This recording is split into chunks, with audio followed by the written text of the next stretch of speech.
You be saying no, no, no, no, no, no. Then saying yes, yes, yes. 'Cause you're messing with your head. Oh, she's sweet but a psycho, a little bit psycho. At night she's screaming, my, my, my, my mind. Oh, she's hot but a psycho, so left but she's right. Assalamualaikum warahmatullahi wabarakatuh. Perkenalkan, kami dari kelompok 1. Perkenalkan, nama saya Nur Fatimah Kreni. Perkenalkan, nama saya Titin Mariandani. Perkenalkan, nama saya Nadia Hairunisa Salsabila. Perkenalkan, nama saya Almaida. Perkenalkan, nama saya Nadia. Baik, dalam video ini kami akan membahas tentang siklus akuntansi perusahaan jasa, di mana contoh soalnya yaitu Salon Sunshine. Enggak gitu, Pak. Bismillahirrahmanirrahim. Assalamualaikum warahmatullahi wabarakatuh. Ini merupakan tampilan dari jurnal umum Salon Sunshine. Adapun periode Salon Sunshine yaitu pada tahun 2024 bulan Desember. Baik, transaksi pertama pada tanggal 1, Ibu Caca sebagai pemilik Salon Sunshine menyetor modal awal ke kas bank sebesar 10 juta. Otomatis kasnya bertambah, modalnya juga ikut bertambah di kredit sebesar 10 juta. Transaksi selanjutnya pada tanggal 3, membeli perlengkapan salon sebesar 1 juta. Sehingga perlengkapannya ikut bertambah, kasnya berkurang karena dia pembelian secara tunai sebesar 1 juta. Transaksi selanjutnya pada tanggal 9 Desember, membayar sewa ruko selama 6 bulan sebesar 6 juta. Ini sewa dibayar di muka pada kas karena sewa belum ditempati tetapi sudah dibayar terlebih dahulu sebesar 6 juta. Transaksi selanjutnya itu pada tanggal 11 Desember, membeli hair treatment secara kredit sebesar 2.500.000. Hair treatment termasuk peralatan salon, sehingga peralatannya bertambah, utang usahanya bertambah karena dia membeli secara kredit sebesar 2.500.000. Transaksi selanjutnya pada tanggal 13, Salon Sunshine menerima pembayaran atas jasa gunting, rambut dan hair styling sebesar 1 juta. Sehingga kasnya bertambah, pendapatan juga ikut bertambah sebesar 1 juta. Selanjutnya pada tanggal 16. Pada tanggal 16 membeli sampo dan conditioner seharga 500.000. Perlengkapannya bertambah, kasnya berkurang karena dia pembelian secara tunai sebesar 500.000. Baik, transaksi selanjutnya itu pada tanggal 17. Pada tanggal 17 membayar utang atas pembelian. Tanggal 11 bisa kita lihat pada tanggal 11 adanya pembelian peralatan secara kredit. Sehingga pada tanggal 17 karena adanya pembayaran, otomatis kasnya berkurang, utang usahanya berkurang, kasnya juga ikut berkurang di sebelah kredit sebesar 2.500.000. Selanjutnya pada tanggal 18. Tanggal 18, Ibu Caca mengambil uang kas untuk keperluan pribadinya, sehingga memunculkan prive, kasnya ikut berkurang karena adanya pengambilan secara pribadi sebesar 750.000. Baik, transaksi selanjutnya pada tanggal 19. Menerima uang muka dari pelanggan atas jasa make up bulan Januari. Wisuda bulan Januari sebesar 2 juta. Kasnya bertambah, pendapatan diterima di muka juga bertambah sebesar 2 juta. Kenapa pendapatan diterima di muka? Karena jasanya belum dilakukan tetapi telah terjadi pendapatan.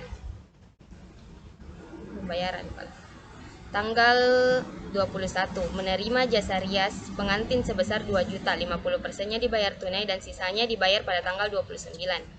Nah, kasnya bertambah sebesar 1 juta. Piutangnya juga bertambah senilai 1 juta pada pendapatan karena adanya pembayaran muka sebesar 50%.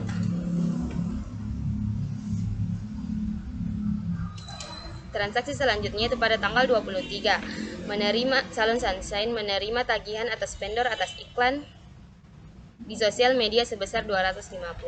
Berarti adanya beban iklan pada utang usaha senilai 250.000. Selanjutnya pada tanggal 25, membayar biaya listrik 370 secara tunai. Beban listrik pada kas karena dia melakukan pembayaran secara tunai sebesar 370.000. Selanjutnya tanggal 26, Ibu Caca membeli washbag keramas secara kredit senilai 800.000. Washbag masuk ke dalam peralatan salon, sehingga peralatan salon didebit sebesar 800.000. Utang usahanya bertambah sebesar 800.000 karena dia pembelian secara kredit. Selanjutnya tanggal 27, membayar tagihan biaya iklan pada tanggal 23 Desember secara tunai, sehingga utang usahanya berkurang, kasnya ikut berkurang senilai 250.000.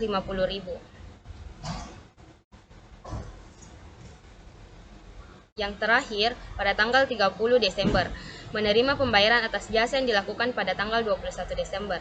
21 Desember terjadi transaksi yang melibatkan piutang usaha. Nah, ini diterima pendapatan. Otomatis kasnya bertambah, piutang usahanya berkurang senilai 1 juta. Setelah terjadi penjurnalan, itu harus dijumlah.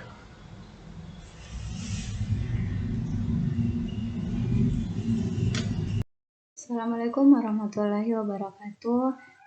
Baik, perkenalkan nama saya Almeida dengan NIM 2409025000006. Di sini saya akan menjelaskan cara memposting jurnal umum ke buku besar. Buku besar yang saya gunakan yaitu buku besar bentuk V. Tidak lupa dalam buku besar itu kita menambahkan nama akun dan nomor akun. Langkah pertama yang kita lakukan yaitu mencari transaksi tanggal 1 di jurnal umum. Pada tanggal 1 itu terdapat akun kas pada sisi debit. Nah, seperti yang kita ketahui, sisi debit itu terdapat di bagian kiri, sedangkan sisi kredit itu terdapat di bagian kanan. Nah, pada tanggal 1 Desember 2024 itu terdapat akun kas di debit sebesar 10 juta. Nah, pada kolom referensi di jurnal umum itu kita mengambil dari nomor akun di buku besar. Apabila kita sudah memposting jurnal umum ke buku besar itu, kita juga harus menambahkan nomor halaman ke referensinya. Seterusnya dilakukan seperti ini. Kas. Nah, agar setiap akun tidak tertinggal, lebih baik kita lakukan secara satu persatu. Misalnya pada akun kas, modal, perlengkapan kas, sampai seterusnya. Nah, untuk mencari saldo di buku besar, kita dapat lakukan penjumlahan masing-masing kedua sisi, misalnya seperti ini.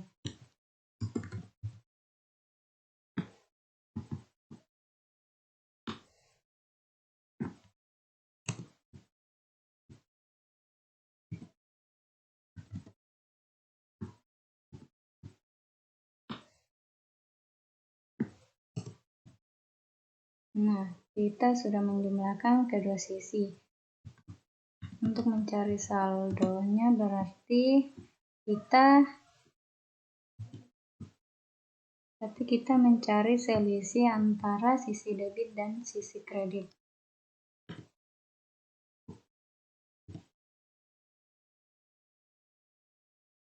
Karena sisi debit lebih besar daripada sisi kredit, berarti saldonya itu terdapat di sisi debit. Nah, oke.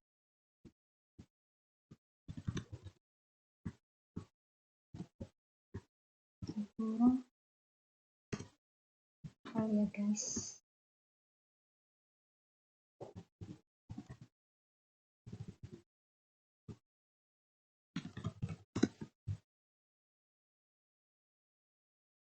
Karena di sini tidak terdapat di sisi kredit, berarti kita hanya menjumlahkan sisi debitnya saja. Karena si debit ketemu debit itu tambah.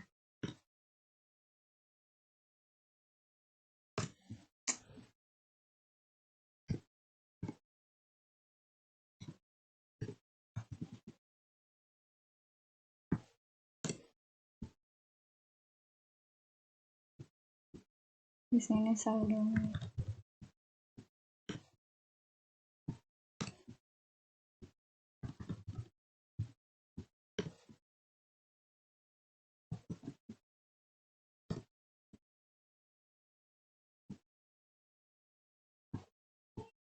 Penjumlahan dilakukan apabila transaksinya itu lebih dari 1. Berarti di sini dilakukan penjumlahan.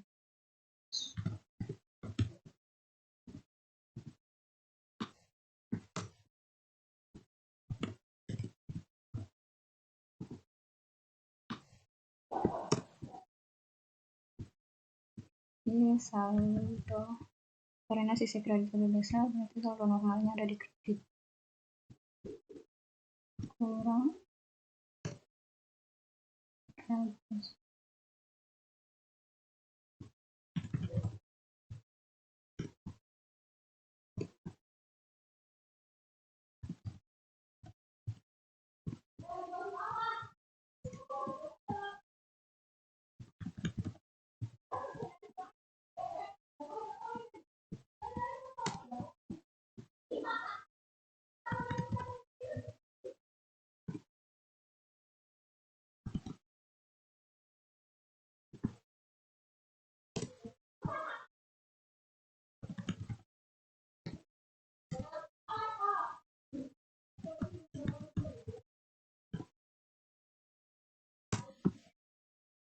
Nah, berikut adalah saldo yang terdapat di akun-akun buku besar.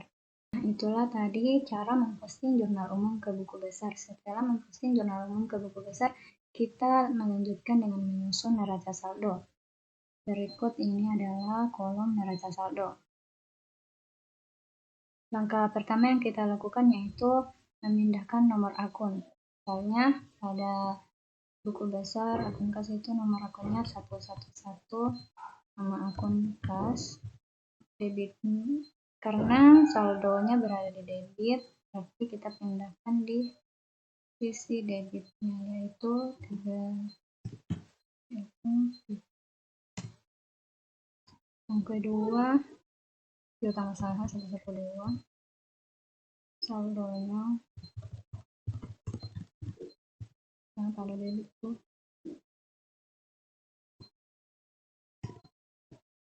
dikosongkan karena saldonya itu 0.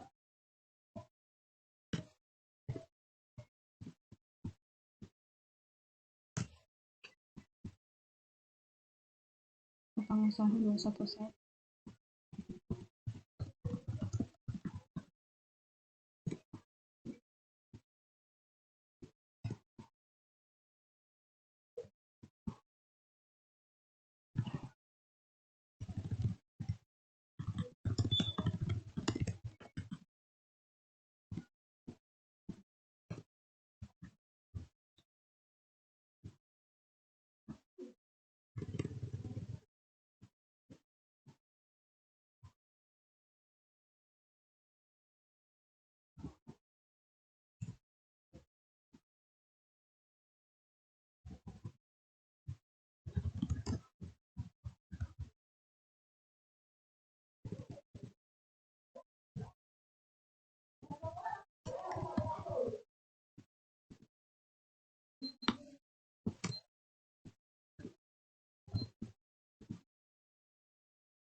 Nah, apabila hasil pemindahan buku besar ke neraca saldo itu sama atau balance, berarti neraca saldo yang sudah dilakukan sudah benar. Baik, di sini saya akan menjelaskan tentang jurnal penyesuaian salon Shanghai.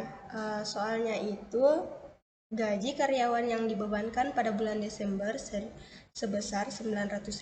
Terus tanggalnya di sini tahun dulu ditulis 2024, di bawahnya itu bulan Desember, sampingnya tanggalnya tanggal 31, keterangannya yaitu beban gaji pada utang gaji sebesar 900.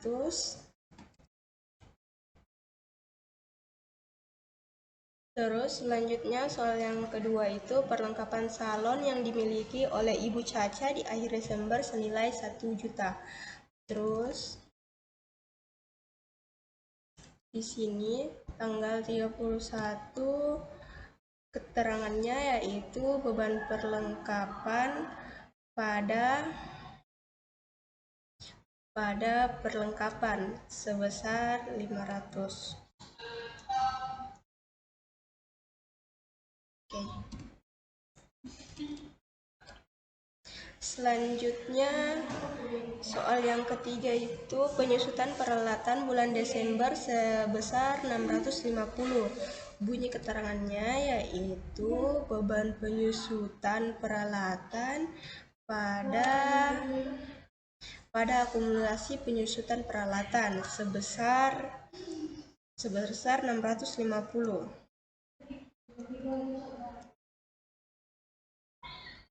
Lanjut soal yang keempat yaitu sewa dibayar di muka hingga akhir bulan Desember sebesar 5 juta. Bunyinya yaitu beban sewa pada sewa dibayar di muka sebesar 1 juta.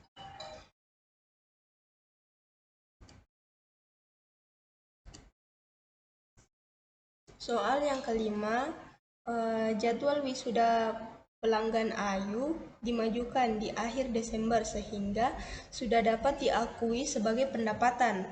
Jadi bunyinya yaitu pendapatan diterima di muka pada pendapatan sebesar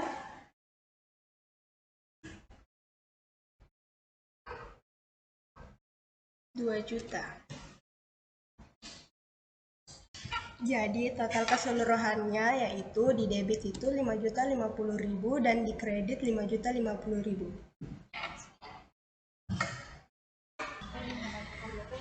Sebelum kita mengerjakan kertas kerja neraca lajur, tidak lupa kita memasukkan neraca saldo yang telah dijumlahkan dari hasil buku besar.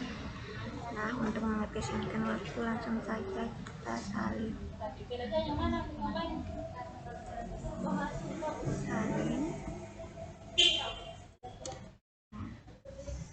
Yang kedua yaitu analisis jurnal penyesuaian. Nah, di sini adalah yang transaksi pertama itu beban gaji pada utang gaji. Nah, langsung saja kita cari nama akun beban gaji pada utang gaji. Yang kedua yaitu beban perlengkapan pada perlengkapan. Beban perlengkapan pada perlengkapan.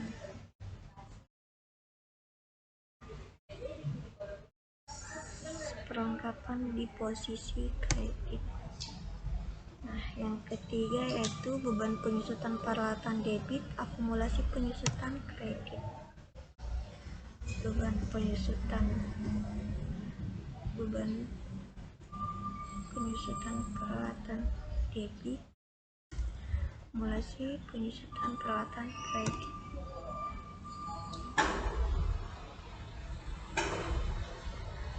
Yang ketiga yaitu beban sewa debit, sewa dibayar di muka kredit.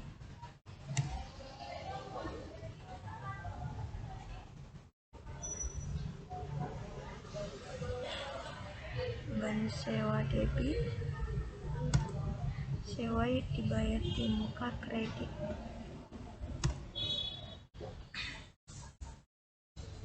Yang kelima yaitu pendapatan diterima di muka debit, pendapatan kredit.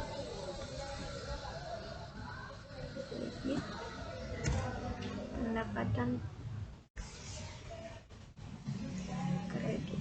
Nah, setelah itu langsung saja kita jumlahkan dengan menggunakan rumus sum.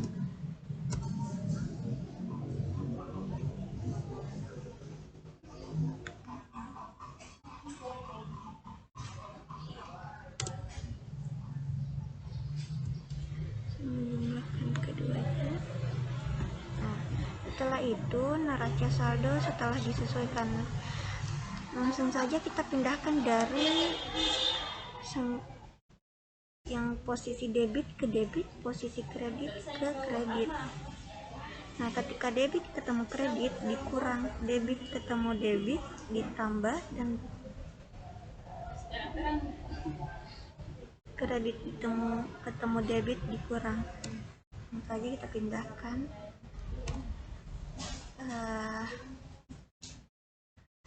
Ini karena debitnya lebih tinggi maka posisinya di debit. Saja kita kurang. Karena ini juga posisinya lebih tinggi di debit maka kita menempatkannya di debit. Nah, ini kita langsung pindahkan saja.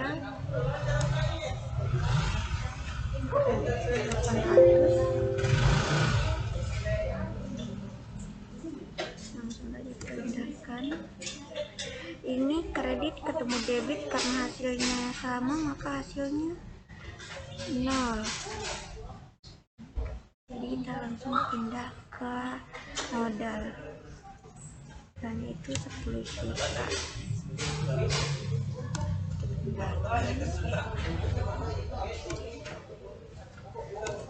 Singkat waktu. Nah, ini kredit ketemu kredit. Nah, maka ditambah, hasilnya 5 juta.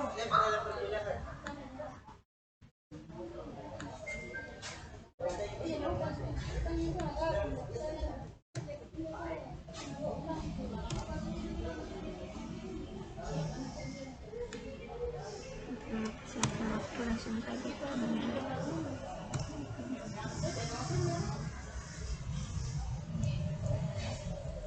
Kita harus melihat kembali apakah sudah sesuai hasilnya.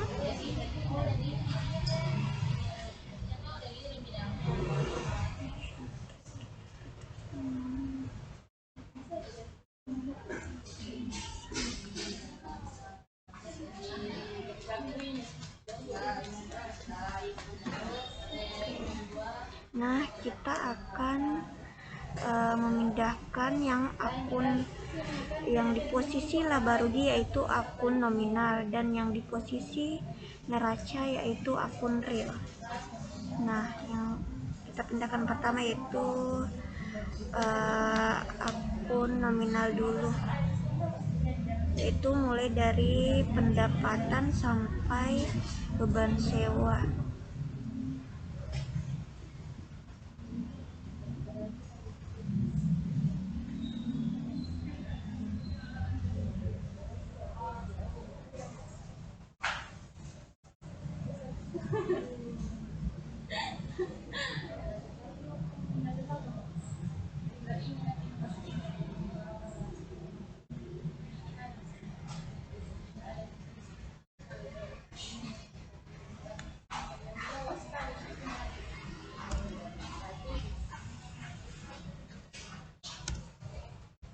Nah, karena di sini ada akun masih penyimpan peralatan yang terselip, maka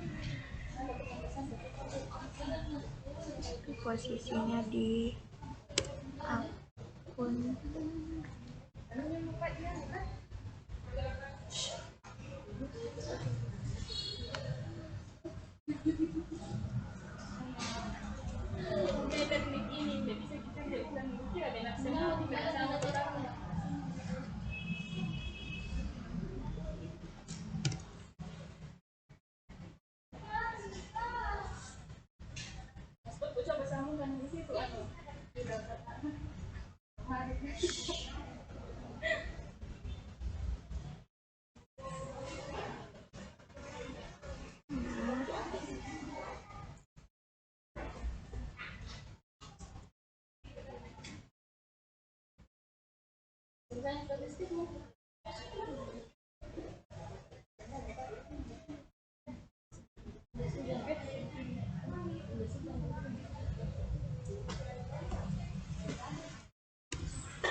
Memindahkan akun real, yaitu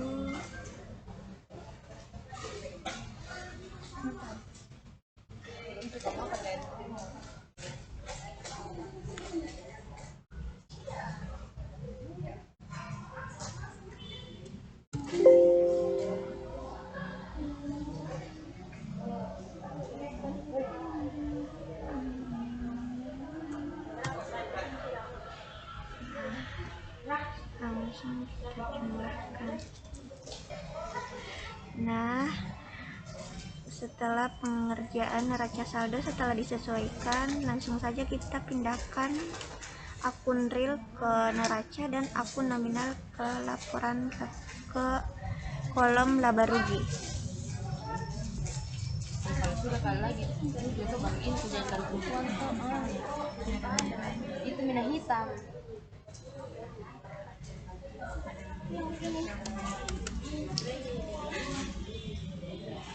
Basi sepatu jadi. Nah, langsung saja kita jumlahkan. Dari sepatu kita bisa pakai kosta.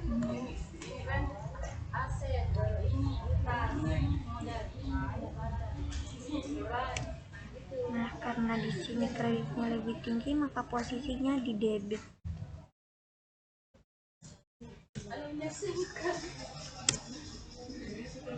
Karena di sini posisinya debit lebih tinggi, maka posisinya di kredit. Jadi kita kurang.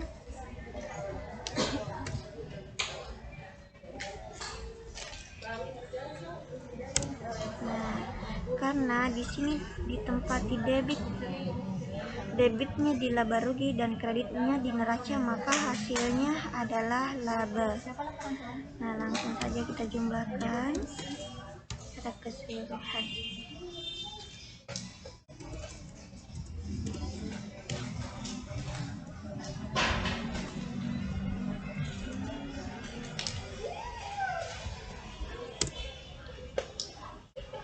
Cari dulu pembukaannya.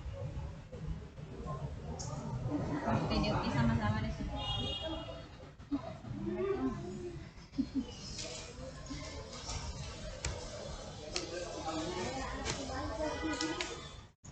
Kita jumlahkan.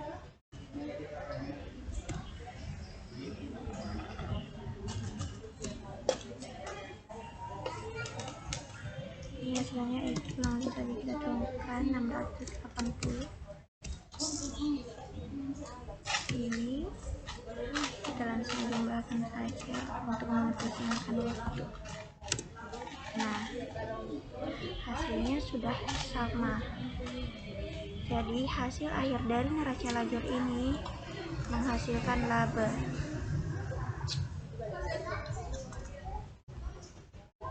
Bagaimana caranya menghentikannya? Ya. Baik, selanjutnya yaitu laporan laba rugi. Di laporan laba rugi terdapat pendapatan dan juga beban operasi. Di bagian pendapatan sebesar 5 juta. Selanjutnya di beban operasi terdapat beberapa beban. Yang pertama beban iklan sebesar 250.000, beban listrik sebesar 370.000, dan beban gaji sebesar 900.000, beban perlengkapan sebesar 500.000, beban penyusutan peralatan sebesar 650.000, dan beban sewa sebesar 1 juta.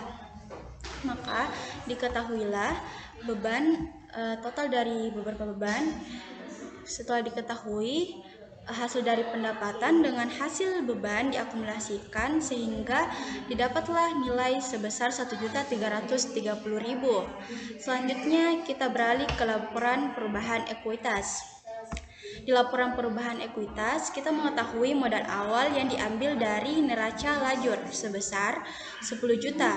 Selanjutnya laba usaha yang diambil dari hasil laporan laba rugi yaitu sebesar 1.330.000 dan prive diambil dari neraca lajur. Karena prive itu mengurangi modal, yaitu dapat dituliskan di sini yaitu sisi negatif, artinya mengurangi. Jadi dapatlah diketahui modal akhir dari laporan posisi keuangan sebesar 10.580.000. Selanjutnya kita beralih ke laporan posisi keuangan. Di sini dapat kita ketahui di sisi aset, sisi liabilitas dan ekuitas. Di sisi liabilitas kita dapat mengetahui kas sebesar 3.630.000. Di piutang usaha tidak kita tuliskan karena memang tidak ada piutang usaha. Selanjutnya di perlengkapan kita dapat mengetahui sebesar 1 juta. Sewa dibayar di muka sebesar 5 juta.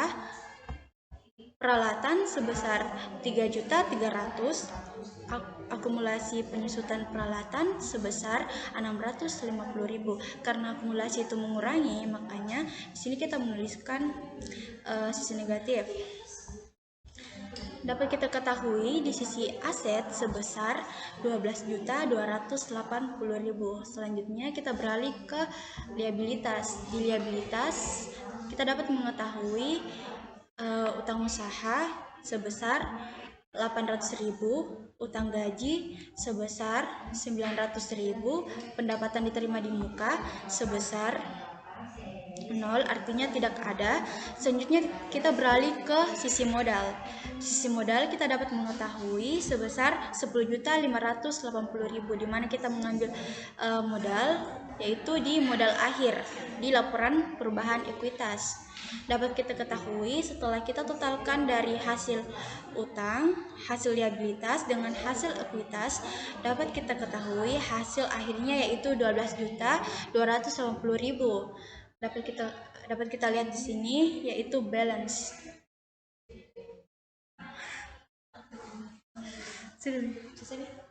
Nunca saí